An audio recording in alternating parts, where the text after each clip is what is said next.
కూటమి పాలనలో మహిళలపై రోజురోజుకు అఘాయిత్యాలు పెరిగిపోతున్నాయి. మంత్రి పిఏ దగ్గరికి వచ్చిన మహిళ దగ్గర డబ్బులు తీసుకోవడమే కాకుండా ఆమెను లైంగికంగా వేధించిన ఘటన విజయనగరంలో చోటు చేసుకుంది. ఇదే విషయానికి సంబంధించిన విషయాలు మనతో మాట్లాడడానికి పాడేరు మాజీ ఎమ్మెల్యే భాగ్యలక్ష్మి గారు ఉన్నారు. మేడం చెప్పండి, ఉద్యోగం కోసం వచ్చిన ఒక మహిళ దగ్గర డబ్బులు తీసుకోవడమే కాకుండా ఆమె పట్ల అసభ్యంగా లైంగికంగా వ్యవహరించడాన్ని ఏ విధంగా చూస్తారు? మంత్రి ఎవరైతే తప్పు చేశారో ఆ పిఏకే సపోర్టెడ్గా ఉండడాన్ని ఏ విధంగా మనం చూడవచ్చు అంటారు? సో ఈరోజు రాష్ట్రంలో కూటమి ప్రభుత్వం ఏర్పాటై దాదాపుగా 17 నెలలు కావస్తూ ఉంది.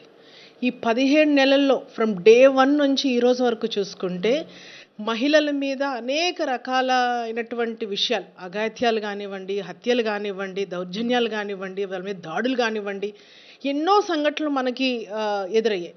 సో ఆ సంఘటనలో భాగంగా విజయనగరం జిల్లాకు సంబంధించి, అంటే మన్యం పార్వతీపురం జిల్లాకు సంబంధించి సాలూరు నియోజకవర్గంలో ఒక మహిళ తన భర్తని కోల్పోయి కరోనా వల్ల తనకి కారుణ్య నియామకాల్లో ఉద్యోగం వచ్చిన తర్వాత ఆ ఉద్యోగం ఇప్పిస్తానని చెప్పేసి అక్కడ స్థానికంగా ఉన్నటువంటి మంత్రి గారు, ప్రజెంట్ ఉన్నటువంటి గిరిజన శాఖ మంత్రి, అదేవిధంగా శిశు సంక్షేమ శాఖ మంత్రిగా ఉన్నటువంటి గుమ్మడి సంధ్యారాణి గారి దగ్గర ఉన్నటువంటి అనఫీషియల్ పిఏగా చెప్పుకున్నటువంటి సతీష్ అనే ఒక వ్యక్తి ఆమె దగ్గర డబ్బులు తీసుకోవడమే కాక ఆమె మీద అసభ్యకరంగా మాట్లాడుతూ, అదేవిధంగా చాలా ఆమెని మానసికంగా కుంగిపోయే విధంగా తన్ని అనేక రకాలుగా కూడా ఆమె మీద అసభ్యకరంగా మాటలు ఏదైతే ఉన్నాయో మేము దీన్ని పూర్తిగా ఖండిస్తూ ఉన్నాం.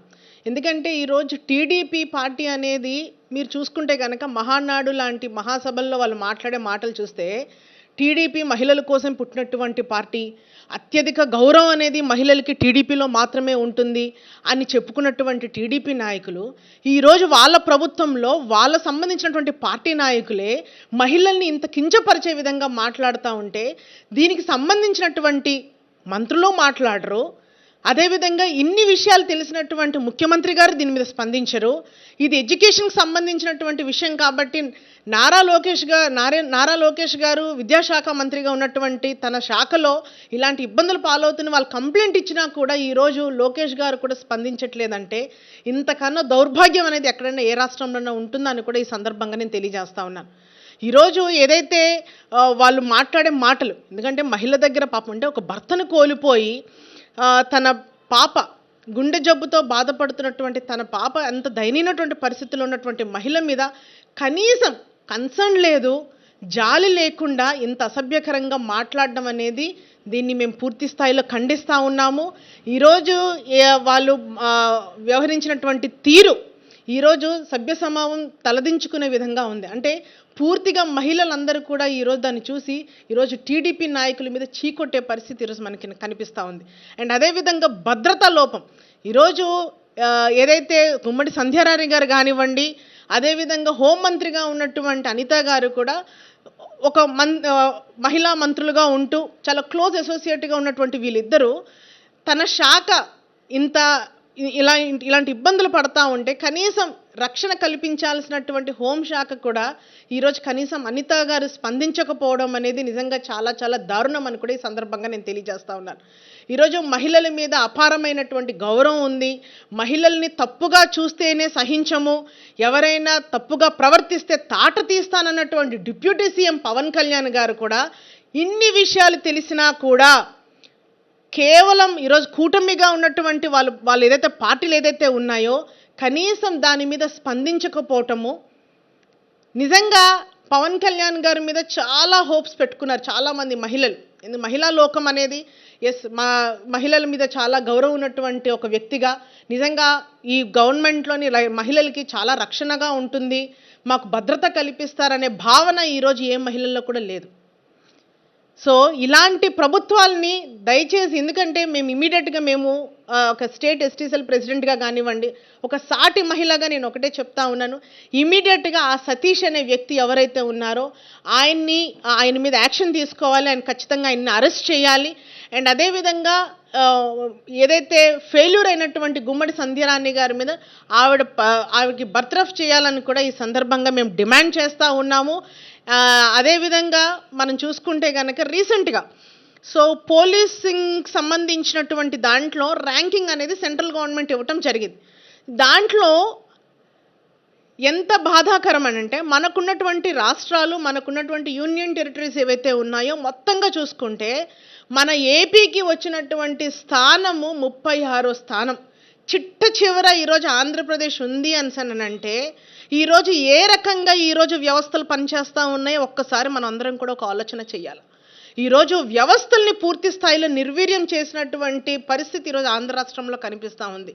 ఏ వ్యవస్థ కూడా వాళ్ళ డ్యూటీస్ వాళ్ళు సరిగ్గా చేసే పరిస్థితి లేదు. కేవలం టీడీపీ నాయకుల యొక్క ఆధీనంలోనే ఈ వ్యవస్థలన్నీ పెట్టుకొని ఇష్టారాజ్యంగా ఈరోజు ఆంధ్ర రాష్ట్రాన్ని పాలిస్తున్నటువంటి ఒక దౌర్భాగ్య పాలన, ఈరోజు కూటమి పాలన ఈరోజు ఆంధ్ర రాష్ట్రంలో జరుగుతూ ఉంది. అంటే సాటి మనిషి వాళ్ళకి ఏదైనా అపాయం జరిగినా లేకపోతే ఏమైనా అవసరం వచ్చినా పలానా వ్యవస్థ దగ్గరికి వెళ్తే న్యాయం జరుగుతుందనే ఆశల మీద నీళ్లు జల్లినటువంటి ఈ కూటమి ప్రభుత్వం ఎంతటి దౌర్భాగ్యం అండి. 36 స్థానం అంటే సిగ్గుచేటు, సిగ్గుండాల. ఈరోజు కాశ్మీర్ లాంటి కాశ్మీర్కే ఈరోజు నాకు తెలిసి 12తో ఎన్నో పొజిషన్లో ఉంది.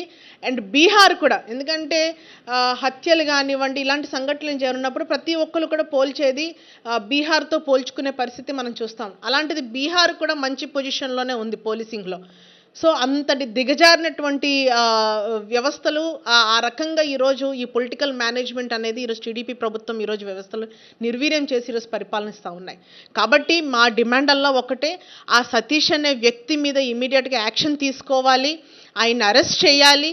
ఇలాంటి సంఘటనలు మళ్ళీ పునరావృతం కాకుండా చూసుకోవాల్సినటువంటి బాధ్యత ప్రభుత్వాల మీద ఉన్నాయి. కనీసం ఆ రక్షణ మాకు రక్షణగా ఉంది ఒక వ్యవస్థ అనే నమ్మకం ప్రతి ఒక్క మహిళ మీద కూడా ఉండేలాగా ఈ ప్రభుత్వం చర్యలు తీసుకోవాలని కూడా మేము డిమాండ్ చేస్తూ ఉన్నాం. భర్త చనిపోయిన మహిళని కూడా చూడకుండా మంత్రి గుమ్మడి సంజయ్ రాయని పిఏ సతీష్ వ్యవహరించిన వైఖరిని తీవ్రంగా ఖండిస్తున్నామని, వెంటనే ఆయన్ను అరెస్ట్ చేయాలని, ఈ జరిగిన సంఘటనకు బాధ్యత వహిస్తూ మంత్రి సంజయ్ రాణిని బర్తరఫ్ చేయాలని డిమాండ్ చేస్తున్నారు. మళ్ళీ రాష్ట్రంలో ఇటువంటి సంఘటనలు పునరావృతం కాకుండా ప్రభుత్వం కఠినమైన చర్యలు తీసుకోవాలని చెప్పి డిమాండ్ చేస్తున్నారు.